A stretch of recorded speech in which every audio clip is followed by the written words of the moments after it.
Welcome to VLearn. This is session 6 part 2 of technology transfer. So in today's session we are going to discuss about offshore research by multinationals and outsourcing of R&D. Then after that we are going to discuss about barriers, normative issues and proposals. After that we are going to discuss about patent questions and TRIPS. Then we are going to discuss data protection. After that we are going to cover power of developed and developing world oligopolies. After that at last we are going to discuss about takeover rules within developing nations. So first of all let us discuss about offshore research by multinationals and outsourcing of R&D. So one of the new trends in the world technology regime is the rise of offshore R&D facilities owned by major multinational corporations. यहाँ पर जो अगर हम world technology की बात करें एक new trend create हुआ है, स्टार्ट हुआ है, that is the offshore R&D facilities. So this is basically owned by the multinational corporation. जो मल्टीनेशनल कॉरपोरेशन हैं वही वो आजकल इसको यूज़ कर रहे हैं. So these entities had long been found within the North Atlantic community, particularly in the pharmaceutical and electronic sectors. अगर हम इस टेक्नोलॉजी की बात करें, इस एंटिटी की बात करें, तो ये नॉर्थ एटलांटिक में ज़्यादा फेमस है, particularly in the pharmaceutical and electronic sector. Pharmaceutical और इलेक्ट्रॉनिक सेक्टर्स में इसका काफ़ी यूज़ है. So they are now reaching the more scientifically sophisticated developing nations as well. अब ये जो इसकी जो रीच है वो बेसिकली डेवलपिंग नेशंस में भी अब यूज़ हो रही है, इंक्रीज़ हो रही है. सो exemplified by new offshore research facilities in China, Singapore, Hong Kong, India and Taiwan. Now the next topic here which we are going to discuss is barriers, normative issues and proposals, issues related to embodied technology. So here first of all let us discuss about the patent questions and TRIPS. So certainly the medical debates have focused on patents, but it is hard to look at the actual history of drug access to developing nations and not to conclude that the key issues are now based on financial consideration rather than on intellectual property consideration. यहाँ पे जो debating का जो concept है या debating का जो point है वो बेसिकली पेटेंट होता है. यहाँ पर जो मेन फोकस किया जाता है वो पेटेंट पर किया जाता है. So here indeed it is arguable that the Doha Declaration and the follow-on agreement at Hong Kong in 2005 to amend TRIPS resolved the patent issue. ये बेसिकली हम कह सकते हैं कि एक आर्ग्यू का पॉइंट है कि दोहा डिक्लेरेशन मीटिंग जो कि कंडक्ट हुई थी 2005 में उसने रिजॉल्व किया था इस पेटेंट के इशू को. Now let us discuss about data protection. So there is a clear trend in bilateral negotiations to strengthen intellectual property protection beyond those of TRIPS and in particular to use data protection requirements to achieve an alternative exclusivity for pharmaceuticals. यहाँ पर एक clear trend है, ये एक bilateral negotiation है different organisations के बीच में to strengthen the intellectual property. So here the protections beyond those of TRIPS. यहाँ पर जो प्रोटेक्शंस हैं वो इनके बियॉन्ड होती हैं. Now to use data protection requirements to achieve an alternative exclusivity for pharmaceutical. ये बेसिकली हम करते हैं to achieve some exclusivity. So the logic is that a firm maintains an ownership right in the information it has supplied to regulatory authorities and should therefore be able to prevent another firm from relying on that information to obtain regulatory approval for an equivalent product. यहाँ पर जो logic की अगर हम बात करें, जो firms हैं वो मेंटेन करते हैं एक ओनरशिप राइट को जो कि रेगुलेटरी अथॉरिटीज़ को इन्फॉर्म करते हैं and they should therefore be able to prevent another firm from relying on that information to obtain regulatory approval for an equivalent product. किसी भी ऑर्गेनाइजेशन को किसी भी रिलेटेड प्रोडक्ट से अप्रूवल लेने के लिए ये परमिशन चाहिए होती है, तो ये उससे उसको प्रोटेक्ट करते हैं. Now this is in many respects a legal fiction. So its legal role in the United States goes back to a legislative compromise. ये क्या है, कुछ यहाँ पर लीगल फिक्शंस होते हैं, रूल्स एंड रेगुलेशंस हैं जो कि हमें फॉलो करने होते हैं. So this was started by the United States. Basically it was started in 1984 by Hatch-Waxman Act. Hatch-Waxman Act के अकॉर्डिंग ये स्टार्ट किया गया था 1984 में. So under this act generic drugs can be approved on the basis of the original developers clinical trial. यहाँ पे जो भी ड्रग्स होंगे, मेडिसिन होंगी, उनको अप्रूवल तभी मिलेगा जब वो डेवलपर्स के क्लिनिकल ट्रायल से रिलीज होंगे. So after economically the grant of rights over clinical data should depend on whether such exclusivity is reasonably needed as part of encouraging the availability of drugs.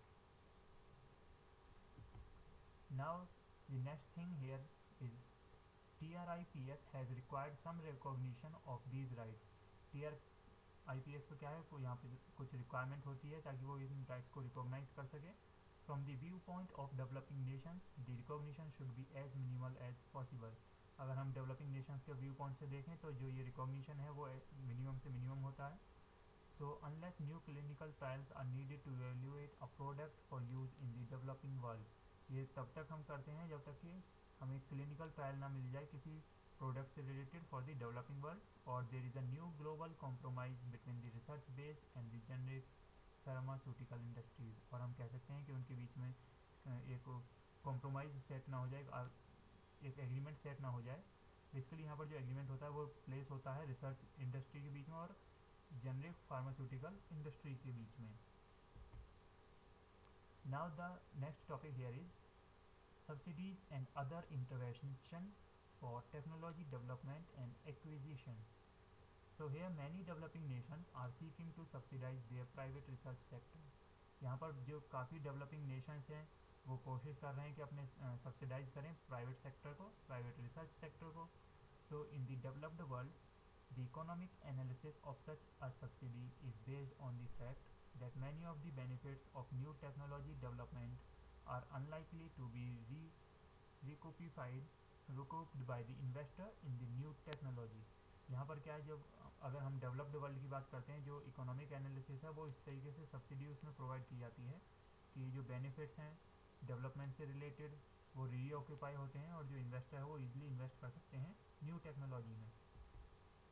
Now hence, although governments often fail to live up to the principle, subsidies should be given only to those industries in which the social benefits of the technology are significantly greater than the profits that will return to the entrepreneur.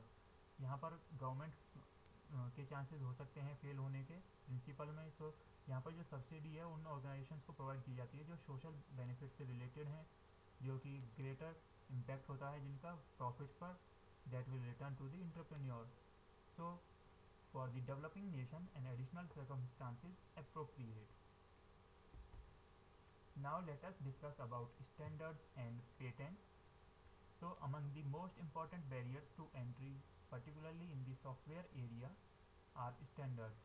किसी भी अगर हम barrier की बात करें, किसी भी software area की बात करें पर्टिकुलरली, तो वहाँ पर स्टैंडर्ड्स काफ़ी रोल प्ले करते हैं. Like Microsoft Windows benefits for example from network externalities. Microsoft Windows का बात करें तो वहाँ पर जो अगर हम एग्जांपल लें उसकी नेटवर्क एक्सटर्नैलिटीज़, ये एक स्टैंडर्ड है. So put overly simply everyone rights application software for Windows. अब यहाँ पर क्या है, कुछ पेटेंट्स प्रोवाइड किए गए हैं, रूल्स रेगुलेशंस डिफाइन किए गए हैं. अब यहाँ पर सिंपली हम क्या करते हैं, कुछ एप्लीकेशंस डिज़ाइन कर सकते हैं विंडोज़ के लिए. जो ऑर्गेनाइजेशंस हैं वो उनके लिए वर्क करती हैं, विंडोज़ के लिए वर्क करती हैं, because everyone has Windows now and everyone buys Windows because so much of the software is written for it. यहाँ पर different companies different software write कर रही हैं, क्रिएट कर रही हैं माइक्रोसॉफ्ट के लिए, विंडोज़ के लिए. तो यहाँ पर काफ़ी डिमांड में है ये. Now similarly economic pressures support the standards for DVDs and cell phones. Economic pressures जो होते हैं वो सपोर्ट करते हैं डीवीडीज़ को, सेल फोन्स को. So sometimes such standards R de facto impose by dominant firm. ये इस टाइप के जो स्टैंडर्ड्स होते हैं वो डी फैक्टो स्टैंडर्ड्स होते हैं जो कि फर्म के थ्रू डोमिनेट किए जाते हैं. So sometimes they are negotiated by standard bodies. और कभी कभी ये स्टैंडर्ड बॉडीज़ के थ्रू नेगोशिएट किए जाते हैं, often made up of a group of firms that have relevant economic interests. Now, in some cases, exemplified by the DVD and MPEG-3 standards, it is necessary to use a patented technology to comply with the standards.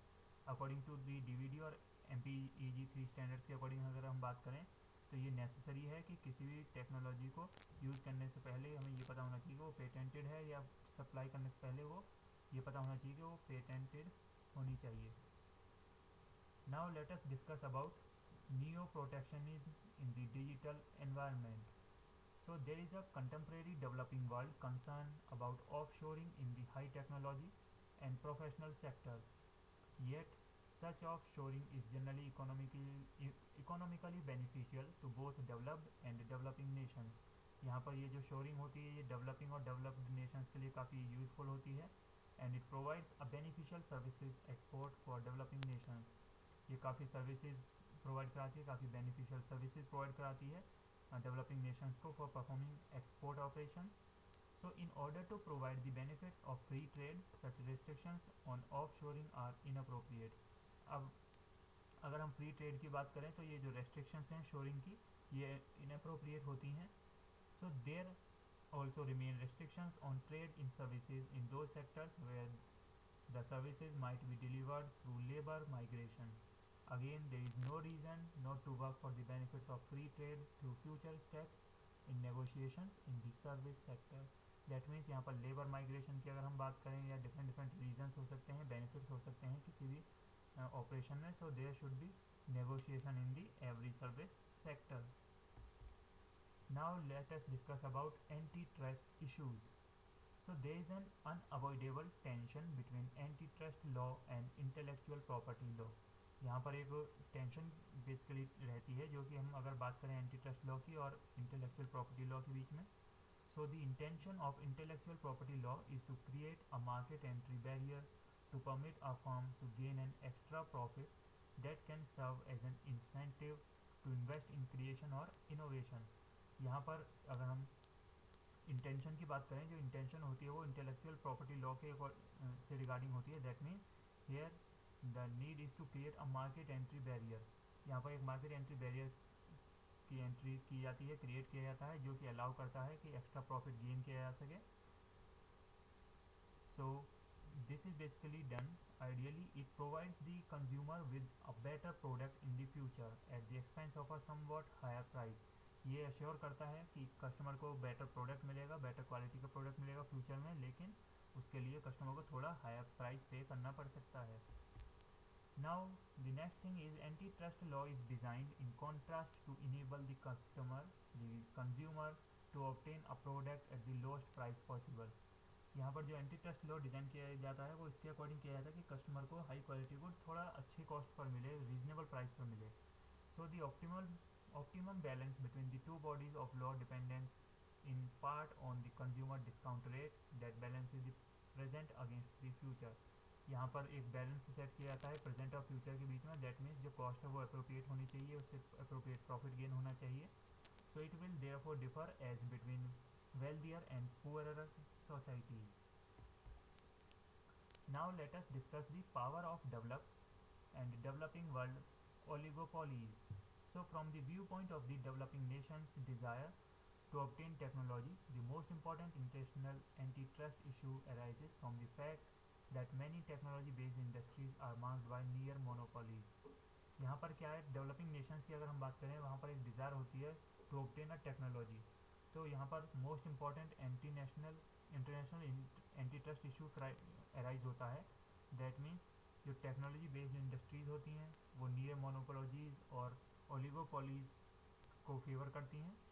So that may be willing to cross license their technologies to one another but are less willing to license their technology to a proposed new entrants into the oligopoly such as to contending developing nation firm. यहाँ पर ये दोनों parties, दो companies या firms एक दूसरे के साथ ये विलिंगली लाइसेंस को शेयर करने के लिए तैयार हो जाती हैं, but they are not involved in the entrant of oligopoly. So the pattern is exemplified by the computer operating system sector, the semiconductor sector and the agricultural biotechnology sector. अब यहाँ पर अगर इस पैटर्न की बात करें तो हमारे पास डिफरेंट डिफरेंट सेक्टर्स हैं जो कि इसको सपोर्ट करते हैं, like operating system sector, semiconductor sector and agricultural biotechnology sector. Now there is a plausible antitrust law argument that concentration of an industry into a monopoly or oligopoly may lead to suboptimal incentives to invest in research. अब यहाँ पर एक anti trust है कि जो ये argument होते हैं, लॉ आर्ग्यूमेंट हैं, मोनोपोली की अगर हम बात करें, ओलिगोपोली की अगर हम बात करें, ये लीड करते हैं, एक वे प्रोवाइड करते हैं जिसकी हेल्प से ये जो इंसेंटिव्स हैं वो इन्वेस्ट रिसर्च ऑपरेशंस में काफ़ी कम हो जाते हैं और यहाँ पर काफ़ी सर्कमस्टेंसेज इसके होते हैं, like some actions of the leading firms may amount to anti trust violation. कुछ ऑर्गेनाइजेशंस के एक्शंस यहाँ पर रूल्स को वायलेट कर सकते हैं. Now let us discuss the takeover rules within developing nations. So another important antitrust issue for developing nations is whether to allow a multinational to take over a local firm.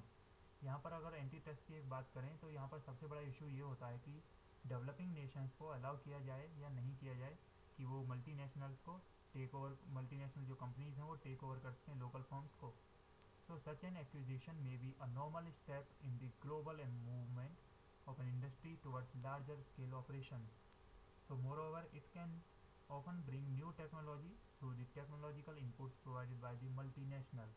यहाँ पर जो focus किया जाता है वो new technology पर किया जाता है, यहाँ पर न्यू टेक्नोलॉजी के थ्रू इनपुट्स प्रोवाइड किए जाते हैं मल्टीनेशनल कंपनीज को. Now the next thing here is, this is especially likely to be the case, we can say that to be in the case in sectors like telecommunications and agricultural biotechnology.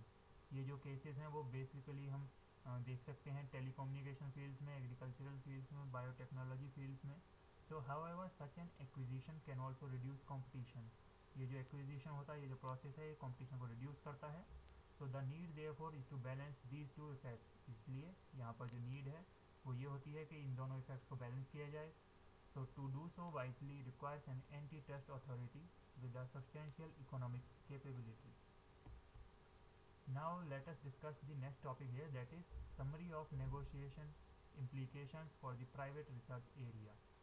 So here the most important topics from the above analysis to be considered for further international negotiations include, यहाँ पर कुछ important topics होते हैं जो कि international negotiation से related होते हैं, and these are, the first one here is international arrangements guaranteeing that trade secret law not infringe the rights of employees to change jobs.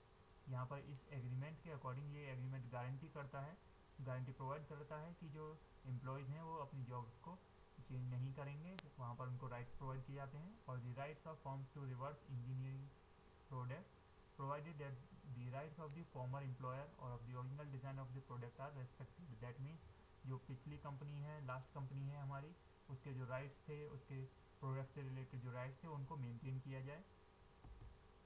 Now the next thing here is, there is an important strategy issue as to whether it is best to raise this group of issues diplomatically or in developed world judicial proceedings, or simply to proceed with local legislation that reflects the principles. यहाँ पर developed world की अगर हम बात करें, कुछ judicial proceedings perform की जाती हैं, कुछ रूल्स एंड रेगुलेशंस हैं उनको रिफ्लेक्ट किया जाता है, उनको फॉलो किया जाता है. So consideration of the purchasing policies of global health procurement entities to determine whether they are adequately open to developing nation supply tenders. यहाँ पर कुछ परचेजिंग पॉलिसीज़ भी डिफाइन की जाती हैं, लाइक जो प्रोडक्ट्स हैं वो सभी के लिए अवेलेबल हैं या नहीं, जो डेवलपिंग नेशंस हैं उनमें सप्लाई हो रही है प्रॉपर या नहीं. Now at the end of this session, here is an exercise for you. You can try out these questions for yourself. So here the first question is, describe the developed world mechanisms, and the last question is, discuss patents and other forms of exclusivity. So this is the end of today's session. Thank you.